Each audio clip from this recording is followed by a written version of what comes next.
नमस्कार दोस्तों, स्वागत है आप सबका बहुत रहा इस अकेडमी में।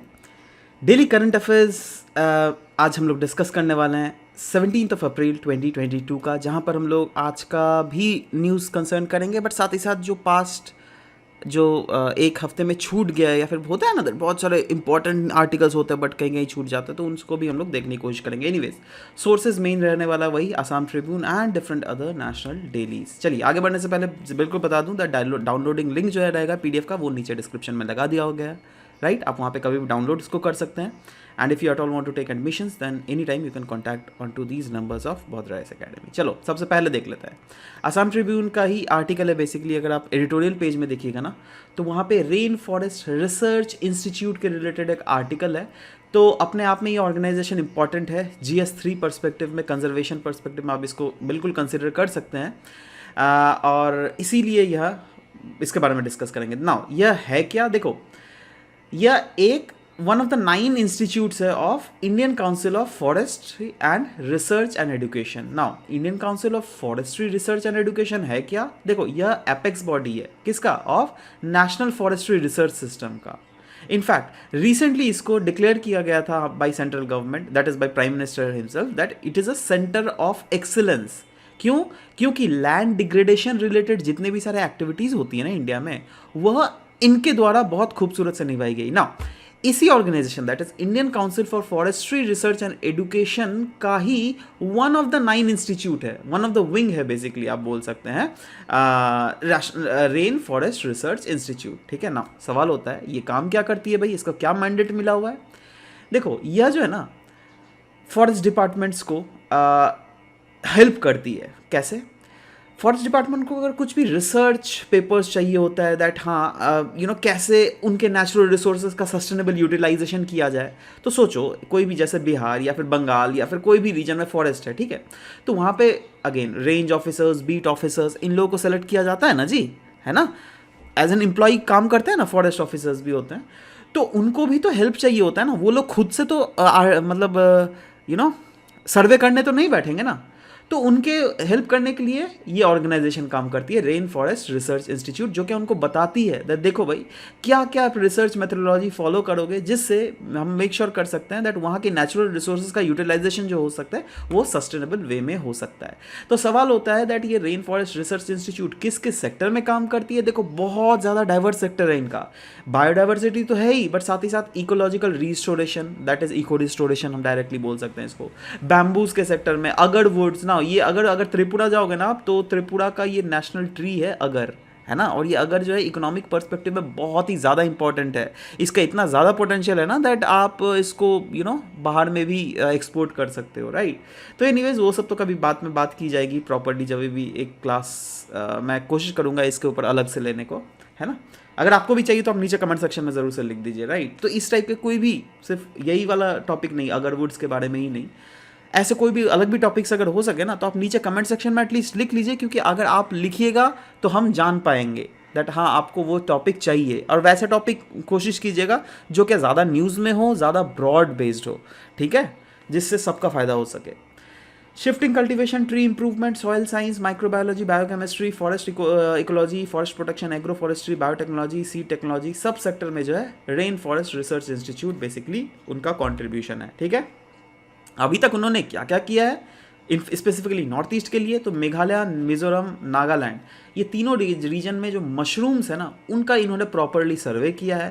त्रिपुरा, मिजोरम में इन्होंने लाइकन्स जो होते हैं, देखो lichens one of the major species होते हैं जो क्या प्राइमरी सक्सेशन, कोई भी रीजन में जो प्राइमरी सक्सेशन हो ना उसका उसमें महत्वपूर्ण भूमिका होता है। तो अभी अगर पता चल गया था हाँ त्रिपुरा और मिजोरम के किस किस रीजन में कैसा कैसा लाइकन्स हमें मिलता है, तो हम फ्यूचर में उन रीजन्स के इवोल्यूशनरी ट्रेड्स को पता कर सकते हैं। मतलब एक क्लू तो मिल जाएगा ना, वो अगर क्लू ही हमारे पास रहे ना, so that is more than enough. Anyways, next is अभी तक उन्होंने क्या क्या प्लांट डाइवर्सिटीज जो है वेरियस रीजन्स ऑफ इंडिया में बेसिकली उन्होंने फाइंड आउट करने की कोशिश किया है, right. Afforestation over the mined, over dumped, देखो क्या हो ना that north eastern coal field जहाँ पर थे ना, तो वहाँ पे हम लोग पता है ना कोल फील्ड्स मतलब कोल का जो खनन होता है, तो वो या तो ओपन पिट माइनिंग होता है यूजुअली, ठीक है, ज़्यादातर तो ओपन पिट माइनिंग ही होता है, तो उसको जो बढ़ा जाता है ना, उसके ऊपर एफॉरेस्टेशन कैसे किया जाए उसके टेक्निक्स के बारे में इनके पास एक्सपर्टाइज है। We have also prepared details, अच्छा मतलब एक इंटरव्यू था इसलिए वी आ गया, माफ़ कीजिएगा, इसको हटा देना चाहिए था, बट चलो कोई बात नहीं भाई, समझ जाओ आप लोग, है ना। इन्होंने प्रिपेयर किया डिटेल्ड प्रोजेक्ट रिपोर्ट जिससे फ्लड को कंट्रोल किया जाए और रिवर बैंक्स को कैसे बचाया जा सके from the river bank erosion को, है ना, ब्रह्मपुत्र बेसिन से। यही नहीं, they have also demonstrated to use of microbes. जी हाँ, बहुत समय ऐसे रीजन्स होते हैं ना जो कि जहाँ पर शिफ्टिंग कल्टीवेशन बहुत ज़्यादा होता है, स्पेसिफिकली नॉर्थ ईस्टर्न रीजन देख लीजिएगा तो भरा हुआ है, राइट। तो इसीलिए अब शिफ्टिंग कल्टीवेशन जहाँ पे होगा ना, उस रीजन का जो लैंड प्रोडक्टिविटी बहुत हद तक घट जाता है, ठीक है। तो उस रीजन में जहाँ पे घट गया है लैंड प्रोडक्टिविटी, वहाँ पे माइक्रोब्स का कैसे इस्तेमाल किया जाए जिससे उस रीजन का लैंड प्रोडक्टिविटी को और भी हमें बढ़ाया जा सके, तो उन सब के जो है बारे में ये रिसर्च करती है, ठीक है। Next is PLI scheme for textiles. PLI scheme बोले तो production linked incentive scheme, right, for textiles. Now क्यों GS परस्पेक्टिव, GS2 से आप government policies and interventions for the development of various sectors में इंक्लूड कर सकते हैं। नाउ क्यों ये PLI स्कीम को एक्सपैंड किया जा रहा है टेक्सटाइल सेक्टर में, क्योंकि देखो मैन मेड फाइबर्स जो होते हैं ना, उनकी डिमांड बहुत ज़्यादा दुनिया में बढ़ रही है। मैन मेड फाइबर्स, फैब्रिक्स, उसके बाद garments, technical textiles. Technical textiles पता है क्या होता है? ये वैसे टेक्सटाइल्स होते हैं जो आपको देखने में सुंदर तो नहीं, जैसे आप शर्ट पैंट पहनते हो, है ना, एकदम मस्त वाला हीरो हीरोइन टाइप्स पहनते हो ना, है ना, तो वो क्या हुआ that those are not technical textiles, right. Technical textiles होती है ना, दैट नहीं, वो आपको देखने में अच्छा नहीं लगेगा, बट हाँ उसकी क्वालिटीज़ होती है। फॉर एग्जांपल मेडिकल सेक्टर में उसको बहुत ज़्यादा यूज़ किया जाता है, राइट, टेक्निकल टेक्सटाइल्स को। डिफेंस सेक्टर में बहुत ज़्यादा उसको यूज़ किया जाता है, समझ रहे हो बात। तो ये सब जिसकी यूटिलिटी हो, वैसी टेक्सटाइल जिसकी यूटिलिटी हो उसको टेक्निकल टेक्सटाइल कहते हैं, ठीक है। उसको प्रॉपर इंजीनियर्ड वे से बेसिकली प्रोड्यूस किया जाता है। ये नॉर्मल सिल्क या फिर नॉर्मल कॉटन वाला क्लोथ्स नहीं होता, ठीक है, याद रहेगा।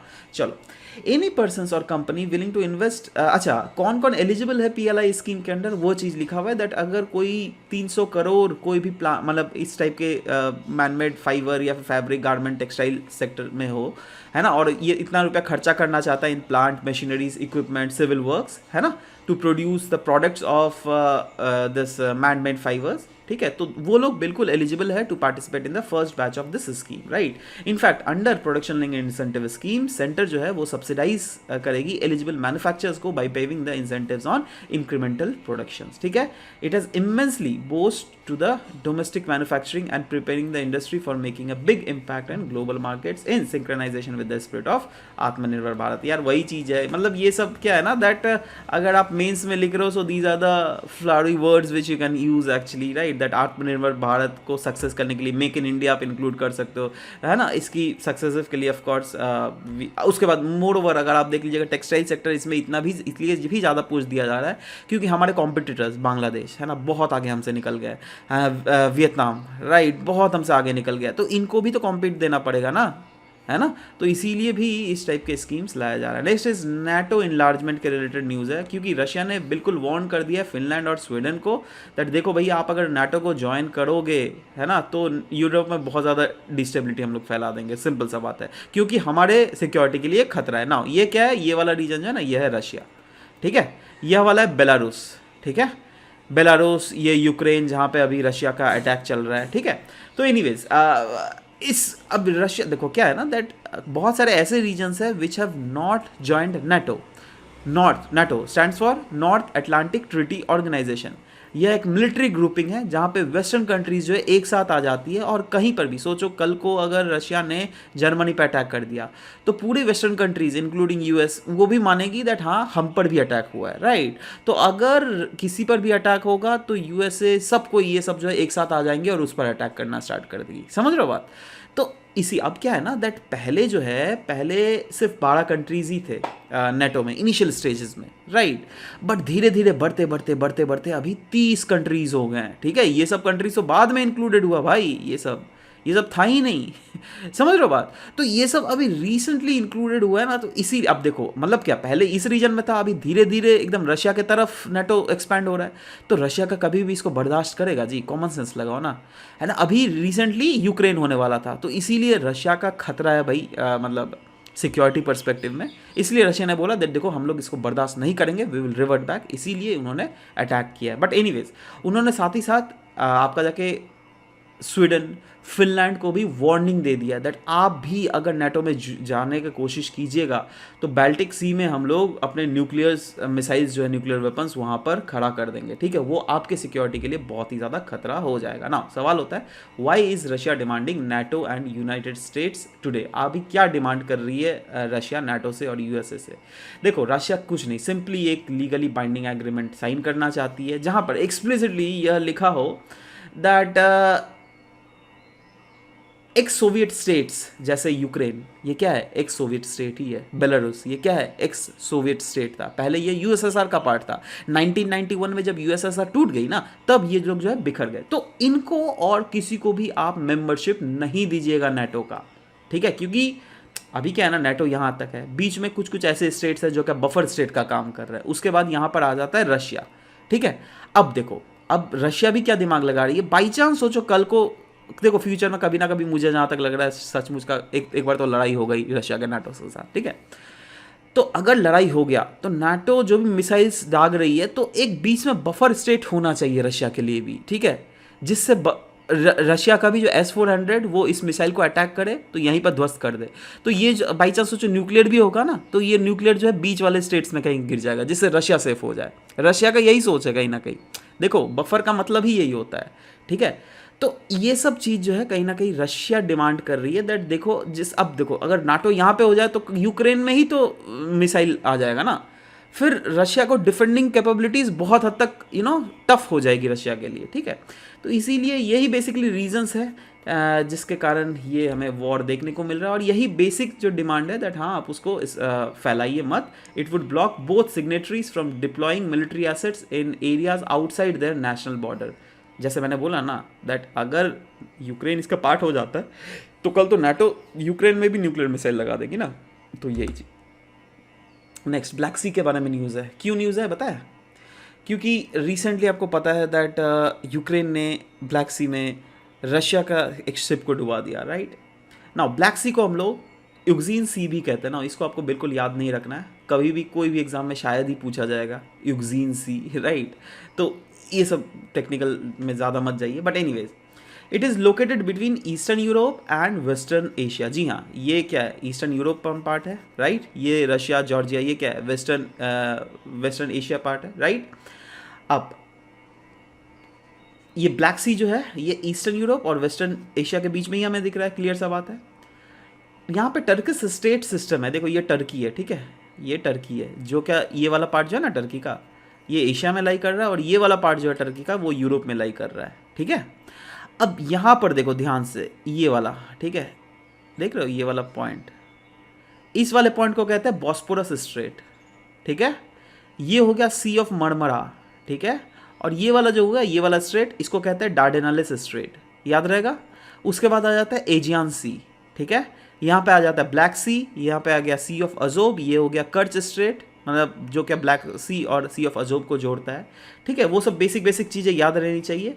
और मैप पर्सपेक्टिव में जो कि आपको बहुत ही इंपॉर्टेंट याद रहना चाहिए वो है बॉर्डरिंग कंट्रीज, दैट इज कौन कौन से कंट्रीज है। एक तो हो गया टर्की, एक होता है बल्गेरिया, रोमेनिया, यूक्रेन, ध्यान देना मोल्डोवा लेकिन नहीं है इसमें, मोल्डोवा इसके भीतर है, बिल्कुल लैंडलॉक्ड है मोल्डोवा, ठीक है, but Ukraine is not landlocked, Romania is not landlocked, Bulgaria is not landlocked, Turkey is not landlocked. In fact, they are having direct connections with these Black Sea, right? उसके बाद Georgia का भी देखो black सी में से direct connection है, और इधर तो खैर रशिया है, ठीक है।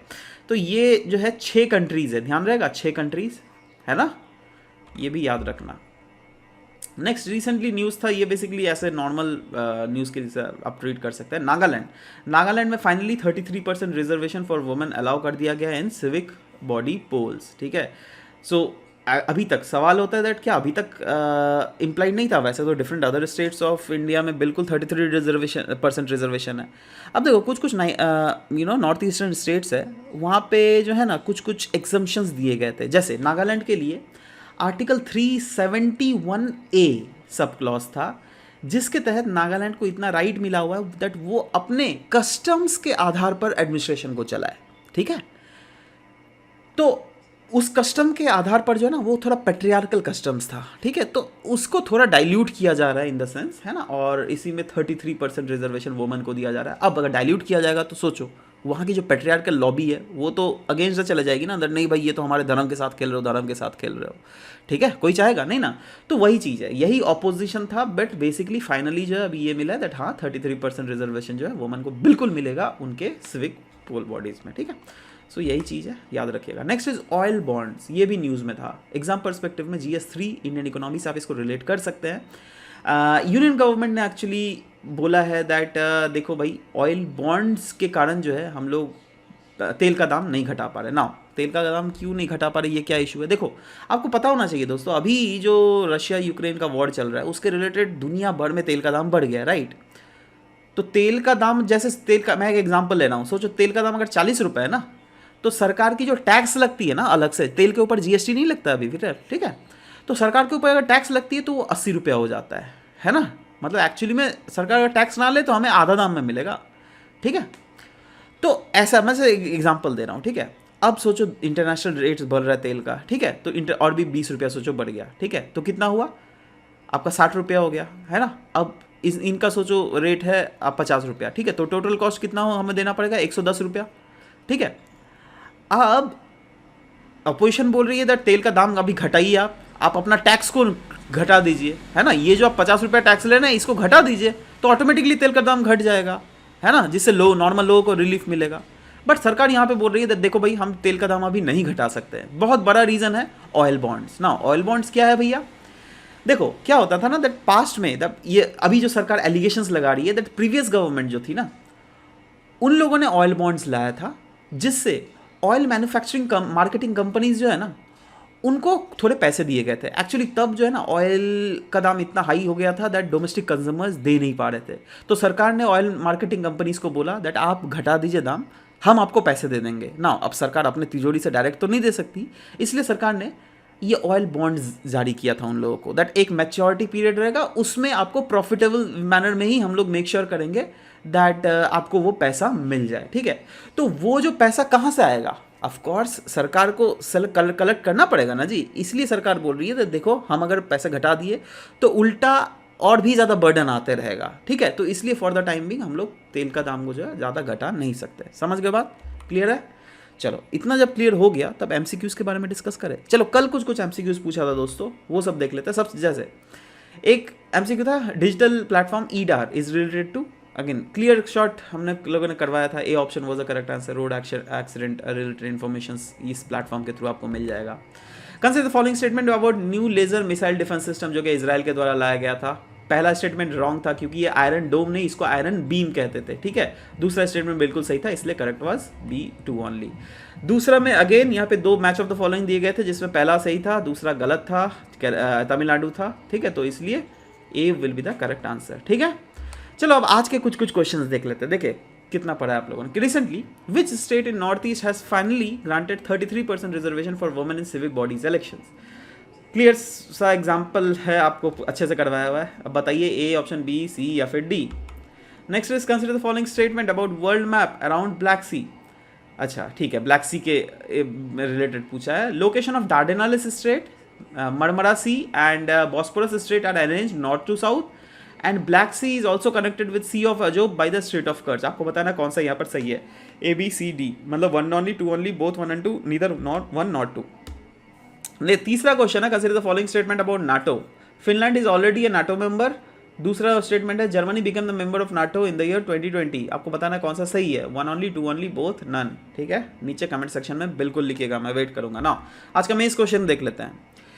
Mains question is talking about discuss the major reservation of India with respect to nuclear non proliferation treaty, ठीक है, NPT। ऑफ कोर्स इंडिया ने साइन नहीं किया इसको, क्यों? क्योंकि हम लोग मानते हैं दैट ये बिल्कुल डिस्क्रिमिनेटरी एक ट्रीटी है जो कि न्यूक्लियर हैव्स, दैट इज जिनके पास न्यूक्लियर वेपन्स है, और न्यूक्लियर हैव नॉट जिनके पास न्यूक्लियर वेपन्स नहीं है, पोस्ट 1968 उनको डिस्क्रिमिनेट करता है। क्योंकि आपको पता होना चाहिए दैट हम लोगों ने जब जैसे न्यूक्लियर टेस्ट किया था ना, उसके बाद ही ये न्यूक्लियर नॉन प्रोलिफरेशन ट्रीटी आया, क्योंकि उन्हें दुनिया को लगा दैट अरे भाई सबके पास अगर न्यूक्लियर वेपन आ गया तब तो दुनिया ही तबाह हो जाएगी, ठीक है। तो इसलिए एक ट्रीटी ही ले आते हैं जिसको हम लोग कहेंगे NPT, that is nuclear non proliferation treaty. Nuclear non proliferation treaty के तहत हम लोग मेक श्योर करेंगे दैट कोई भी ऐसा देश जिनके पास 1968 से पहले न्यूक्लियर वेपन्स नहीं थे वो न्यूक्लियर वेपन्स नहीं रख सकते हैं, राइट। देखो मतलब क्या बोलोगे इसको, दादागिरी जनरल टर्म्स में अगर बोला जाए तो, अरे भाई हमारे पास न्यूक्लियर वेपन्स है तो कोई दूसरा न्यूक्लियर वेपन्स नहीं रख सकता, ठीक है, ये बहुत गलत है। तो anyways NPT is a international treaty which is aiming at limiting the spread of nuclear weapons including 3 elements, that is पहला तो था न्यूक्लियर नॉन प्रोलिफरेशन, दूसरा है डिसआर्मामेंट करेंगे, मतलब जिनके पास न्यूक्लियर वेपन्स है वो लोग जो है न्यूक्लियर वेपन्स को घटाएंगे, राइट। और तीसरा है न्यूक्लियर वेपन्स का अगर इस्तेमाल होगा तो वो सिर्फ और सिर्फ पीसफुल पर्पसेस के लिए ही, पीसफुल पर्पसेस के लिए मतलब जैसे फॉर एग्जांपल आप नेचुरल यूरेनियम एक्सट्रैक्ट कर रहे हो, ठीक है, तो नेचुरल यूरेनियम को अगर आपको उसका न्यूक्लियर बॉम्ब बनाना है ना तो आपको उसको इनरिच करना पड़ेगा, ठीक है, मोर देन 90% उसको इनरिच करना पड़ता है, ठीक है। बट अगर आप इनिशियल स्टेज में सिर्फ उसको नॉर्मल साफ वाफ करके अगर यूज़ कर रहे हो तो आप उसको एनर्जी प्रोडक्शन पर्पसेस के लिए भी इस्तेमाल कर सकते हो, that is absolutely allowed but not for making nuclear bombs. Now अब आपको पता चला दैट अभी जो ईरान और P5+1 का न्यूक्लियर डील है वो किसके रिलेटेड है, वो इसी मैटर के रिलेटेड है, दैट ईरान जो है ना वो क्या कर रही है, दैट न्यूक्लियर मटेरियल को ज़्यादा से ज़्यादा इनरिच कर रही है। अब दुनिया नहीं चाहती है ना, इसलिए दुनिया ईरान के साथ एक पैक्ट साइन करना चाहती है जिससे ईरान जो है इसके इस्तेमाल को घटा दे, ठीक है, समझ गए बात। चलो एनीवेज आपको न्यूक्लियर नॉन प्रोलिफरेशन का ये फीचर्स आपको दिख गया। ये साइन कब किया गया था 1968 में, कब फोर्स आया 1970 में। मेजर ऑब्जेक्टिव्स क्या है, स्टेट जिनके पास न्यूक्लियर वेपन्स नहीं था उससे पहले वो इसको नहीं एक्वायर करेंगे, माफ करना एक्वायर होगा AQUIRE, ठीक है।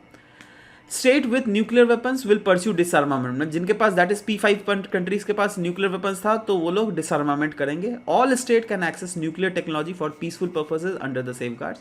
India did not sign the nuclear proliferation treaty, क्यों, कुछ इश्यूज थे, जैसे ऑफ कोर्स डिसआर्मामेंट प्रोसेस के लिए तो आप बोल रहे हो बट क्या किसी देश ने डिसआर्मामेंट किया है, नहीं किया ना, तो पहले आप डिसआर्मामेंट कराओ उसके बाद हम लोग को आना लेक्चर देने, ठीक है। दूसरा वाला है nuclear haves and have nots, आपने कैसे बोल दिया दैट सिर्फ P5 कंट्रीज के पास ही इतना हक है न्यूक्लियर वेपन रखने का, है, are they the son gift of God, हम लोग क्या है भाई, है ना, ऐसे थोड़ा ना होता है, सब कोई इक्वल है दुनिया में, ठीक है, हम लोग का मानना है। तो इसीलिए आप जो ये कर रहे हो न्यूक्लियर हैव्स और हैव नॉट्स में क्लासिफिकेशन कर रहे हो, this is what we are criticising, right. Discriminating safeguards, है ना, देखो अब IAEA जो है ना they have allowed voluntary safeguards, मतलब P5+1 के लिए अलग है और डिफरेंट अदर कंट्रीज के अलग है, तो ये कहीं ना कहीं हमारे द्वारा we are absolutely not taking it, absolutely right.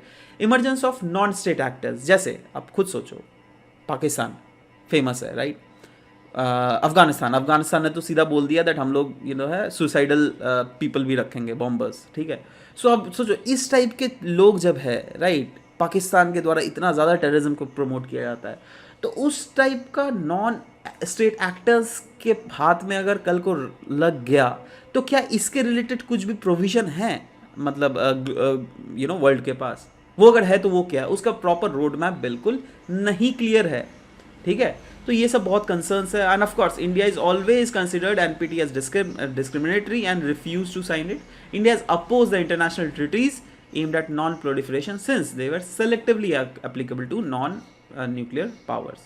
So this is a kind of conclusion what we have taken. Anyways, this was all about the discussion for today's class. We'll be meeting in next class. Till then, bye bye. Take care and thank you. Thank you for listening to the whole video, guys. Thank you very much.